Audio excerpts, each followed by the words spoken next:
Hi, everyone, and thanks for joining. I know everybody has super busy days, including mine. Of course, the one day where things in clinic don't go correctly, and I'm on a time crunch. I've got this meeting, so I'm glad we could all make it here together. I appreciate your time and your attention.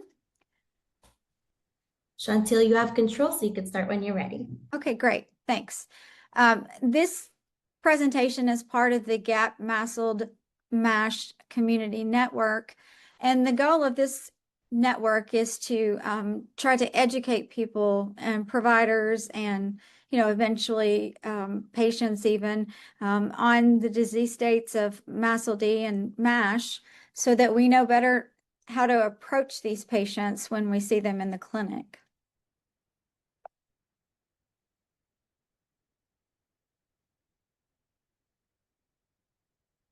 Well, it says you're still controlling, so. No, it says I'm controlling. I don't know. There it went. It finally listened to me. So the basics for this, or the basis for this particular program is MASLD basics. So we'll go over some of the disease state information and some of the nomenclature so that you can know a little bit more about this. And then I'm giving another program next Tuesday that is a little bit more advanced and goes into pharmacotherapy for MASH patients. As Tricia said, I'm Chantil Jeffries. I'm a nurse practitioner at Gastro One in Germantown, Tennessee. I do clinical research and clinical practice, and I am the APP clinical director over 31 APPs in the greater Memphis, Germantown, Tennessee area.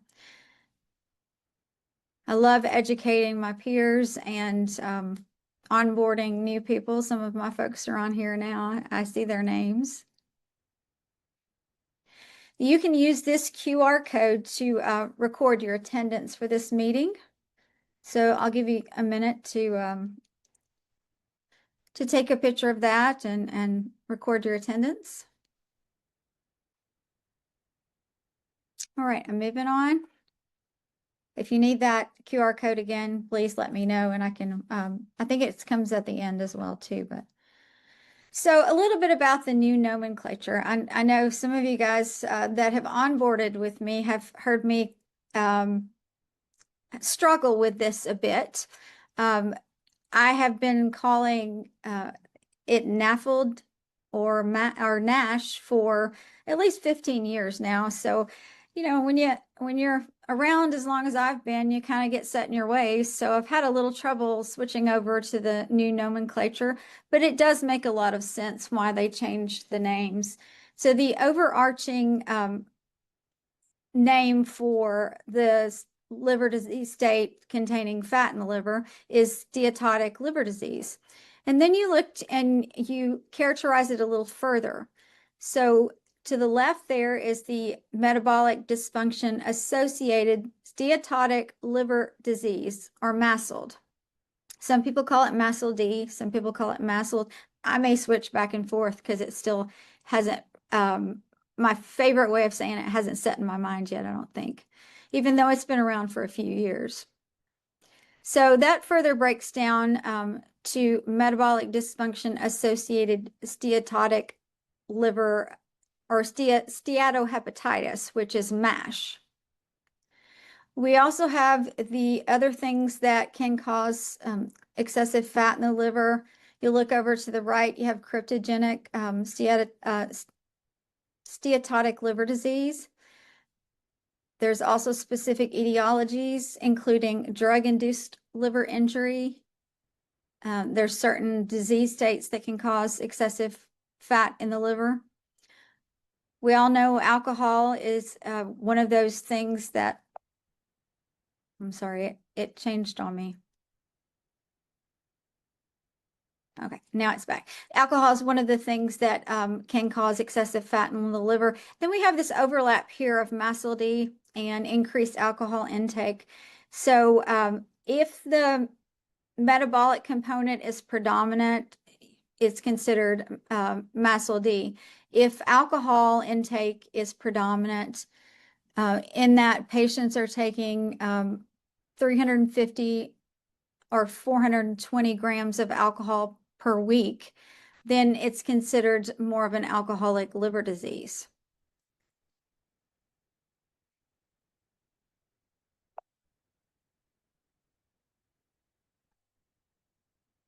I think I keep pushing the wrong thing. I'm sorry.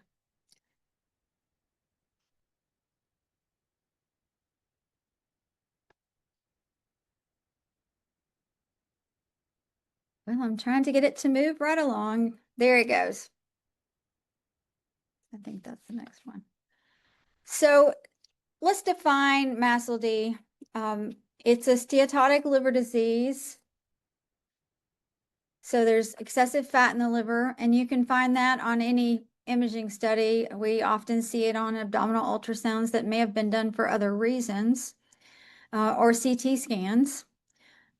So that indicates we need to look a little further and say there's some excessive fat in the liver, and we need to see what else might be going on with this particular patient.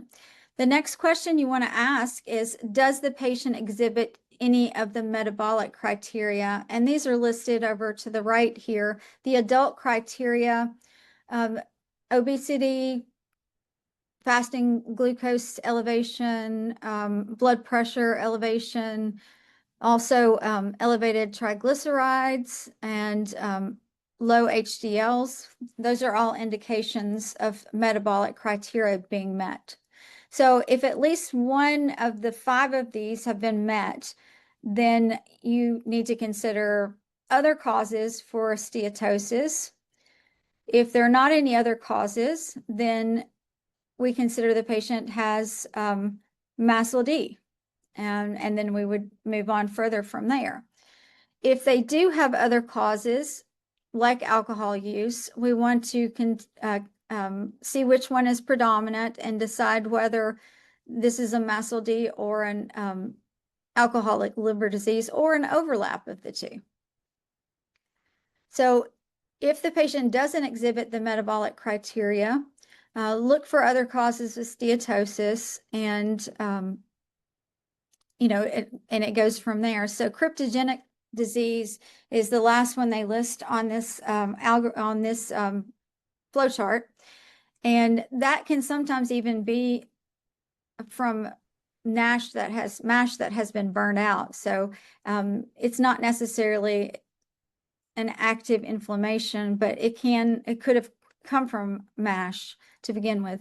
There's also pediatric criteria, but I think most of us in this forum are adults, but you can look at those pediatric criteria to determine if those younger patients that you see might have metabolic dysfunction or meet the metabolic criteria. So how will this change or affect my practice? So MASLD replaces the term of NAFLD or NAFLD, and MASH replaces NASH.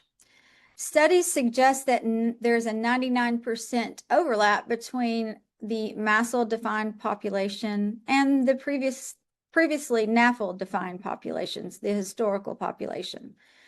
All recommendations in the AASLD practice guidance on NAFLD can be applied to MASLD and MASH because they still used that term previously in recommendations. And results from natural history and biomarker validation studies among patients with NAFLD and NASH are also applicable to MASLD and MASH. So anything that we studied so far under the name of NAFLD or NASH can be applied to MASLD and MASH. So hepatic steatosis plus a cardiometabolic risk factor equals MASLD, basically.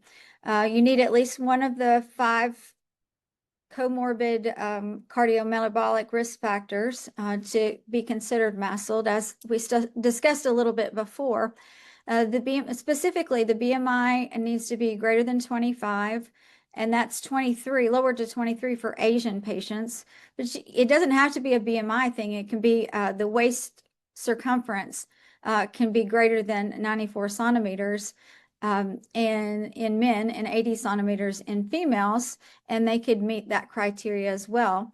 You also have A1C or fasting glucose criteria that can be met to reach the diagnosis of MASLD, or if the patient has type 2 diabetes as a diagnosis already.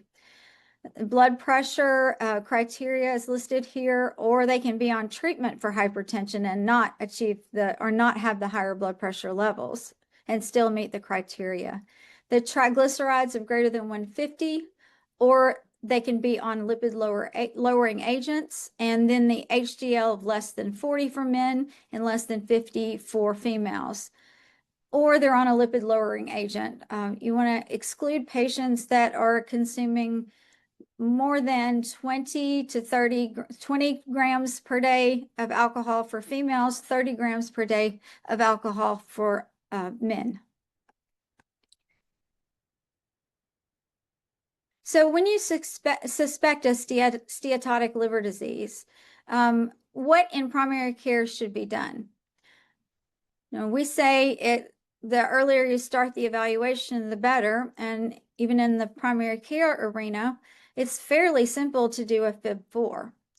They've got the information already there. All they need is a few little labs, and a lot of EMRs will actually calculate this for you. Unfortunately, ours does not, but I've got an EMR calculator or an app on my phone, and I can calculate this quite easily on the patients. If the FIB-4 is greater than or equal to 1.3, that's considered a higher risk. The goal is to exclude advanced fibrosis in low prevalence populations. So if their FIB-4 is not greater than 1.3, then you want to reassess those patients with a FIB-4 every 1 to 2 years. If they have diabetes or greater than 2 metabolic risk factors, then they need to be assessed in that 1 to 2 year interval. If they have diabetes and less than 2 metabolic risk factors, they can be assessed every 2 to 3 years. So you can extend that assessment out. You want to base the risk level on either the ELF score or the FibroScan score. So if a patient has a KPA on their FibroScan of less than 8, they're considered low risk. If the ELF score is less than 7, they're also considered low risk. If the patient's FIB-4 is greater than 1.3, then you want to go to the other range. You also assess their risk level with FibroScan or ELF.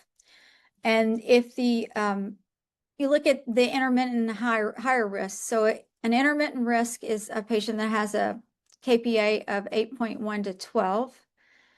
A higher risk is their KPA is greater than 12.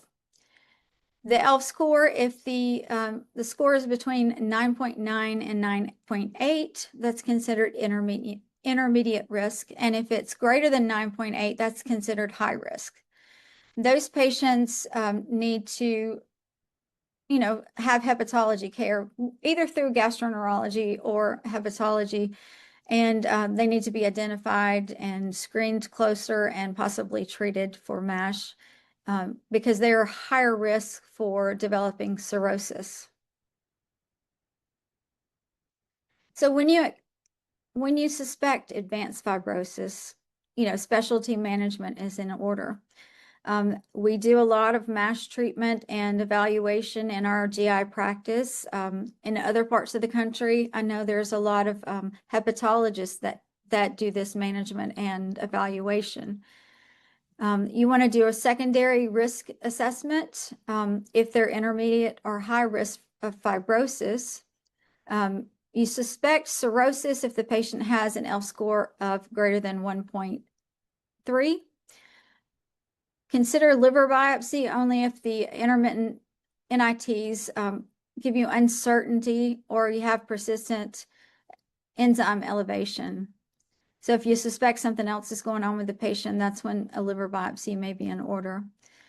If they have the liver biopsy and it's stage 0 to 1, you want to reassess, and that can be the liver biopsy, or you can do a KPA for this FibroScan. You want to reassess in 2 to 3 years. If they have stage 2 to 3, that patient needs to be reassessed on an annual basis, and you need to consider treatment for these patients.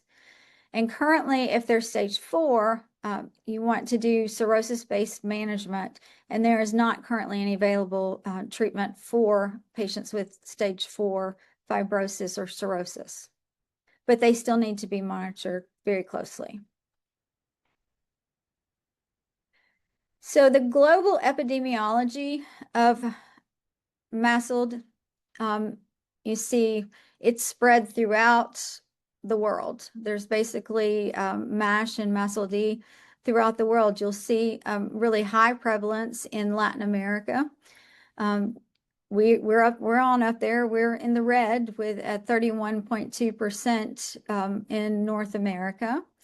You see a little bit lower ranges in Asia Pacific, but you know, these numbers are pretty significant, and they show you that Western Europe is a little lower as well. But these show you that NAFLD and NASH, MASLD and MASH are throughout the world. It's a global epidemic. The natural history of MASLD, about 60 to 80 million Americans have MASLD. And the patients with MASH, that's estimated at about 15 to 20 million. So a lot of these patients, 20 to 30% of these patients over 3 years will develop fibrosis, and that could be stage 1 to 3. 20% of those patients that develop fibrosis, they can go to stage 3 in over 2 years. And of those patients, they can develop cirrhosis. So about 1 to 2 million of these initial 60 to 80 million Americans can develop cirrhosis. And we all know that leads to liver failure, the need for liver transplant, and of course, it can lead to hepatocellular carcinoma. So we want to make sure we are monitoring these patients for HCC, even when they're at stage 3, not just the cirrhotic level. 30% of the patients with cirrhosis will die from liver disease, and that's pretty significant. So MASLD initiation and progression is demonstrated on this slide. You'll see the initial one is the normal liver, and the little yellow one has MASLD. Then it goes on to F1 and F3 through F3, and then cirrhosis, and then HCC. So a lot of different factors can cause this progression and lead to a faster progression. We know obesity, diabetes, the metabolic syndrome, and of course alcohol use can encourage the MASLD to turn into MASH and then eventually cirrhosis. There's also some gut microbiome bile acid alterations that can trigger this as well. The AASLD guidance in 2023, these are the key points. MASH with F2 to 4 fibrosis are considered higher risk for liver-related events and mortality. They're those at-risk MASH patients. The rates of fibrosis progression and hepatic decompensation, they depend on a lot of different things. So genetic variability, other comorbid conditions, environmental exposures. There's a lot of different factors that can influence the rate of progression with the fibrosis. Cardiovascular disease and non-liver malignancies are the most common causes of mortality in patients with MASH without advanced fibrosis. So cardiovascular disease is the big one. Most of our MASLD patients will experience mortality and morbidity with cardiovascular issues before they have any significant liver issues or outcomes. But death from liver disease predominates in those patients with advanced fibrosis. So here's a little case presentation. This is JP. I don't know if you guys have seen someone similar to this in your clinic recently, but he's a 55-year-old man. He came in because his primary care provider found elevated liver enzymes on him. He's had some right upper quadrant discomfort. He notes about a 20-pound weight gain over 5 years. Mostly normal liver chemistries over the previous 5 years, but there have been some mild intermittent elevations in his ALT and AST of around 45 and 50. His alkaline phosph is normal, and so is his total bilirubin. This patient has a past history of prediabetes. His hemoglobin A1C was 6.3. He also has obesity and hypertension. His current BMI is 35. He's not aware of any family history of liver disease. He rarely consumes alcohol, and he works in IT. I don't know if that affects your progression to fibrosis in MASH or MASLD, but they put that there as well. He's on lisinopril, and on exam, you see he has a waist circumference of 110 centimeters.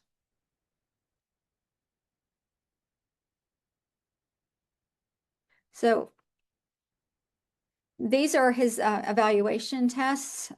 He had negative viral serologies. His ferritin, iron, saturation, all of those tests were negative. He had, these are the tests that you would want to consider. You want to make sure he doesn't have something else going on. So you do an AMA, a celiac panel, an ANA, a smooth muscle antibody. These are some of the variety of tests that you can do. And if you're concerned about his validity with the alcohol intake, you can do the PEth score, and that gives you a little bit more idea about how much he is drinking. Then abdominal ultrasound is often something that we will evaluate in these patients as well, but it only detects moderate to severe hepatic steatosis. So if someone's got mild steatosis or it's not quite moderate yet, then it won't even show up on hepatic ultrasound. And as we all know, patients with MASLD tend to have higher BMIs, and it's a lot more difficult to read an abdominal ultrasound in a patient who has central obesity and central fat. So this patient, his ultrasound showed increased echinogenicy and regions of focal sparing. His contour is smooth. His spleen is normal in size at 9.5 centimeters. The impression by the radiologist was that he had hepatic steatosis and no evidence of portal hypertension. So he's pretty well on the low end of that, hopefully of that spectrum. So another question to ask yourself is, which patients still need a liver biopsy? I know a lot of us in the fields have gotten away from doing frequent liver biopsies, and we've got a lot of good non-invasive markers that can give us the answer without having to proceed to the liver biopsy. But in the patients that have F2 versus F3 fibrosis, you want to consider a liver biopsy if there are discordant non-invasive test markers or indeterminate markers. And if this is the first time you're seeing the patient and they're over 65, and this is the first they've been told anything about steatosis in the liver, those patients might also be considered for a liver biopsy. And if you have any question of concomitant liver disease like autoimmune, iron overload, and other factors, that's when a liver biopsy might be considered as well. So our patient, he's going through this algorithm here. We definitely know he has steatotic liver disease, and he does have the metabolic criteria met. He has several of those met.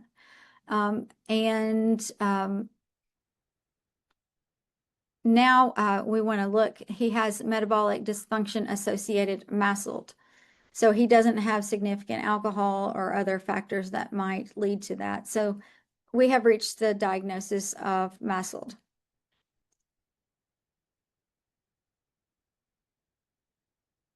So the primary question to answer for this patient, does he have underlying MASH?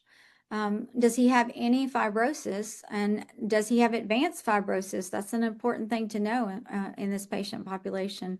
Does he have F3 to F4 fibrosis?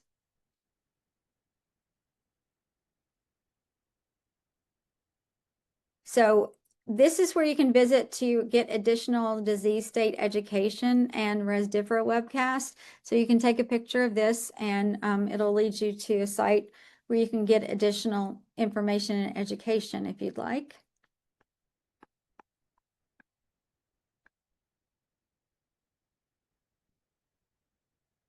Now I'm going to open it up for questions. Who has anything to ask?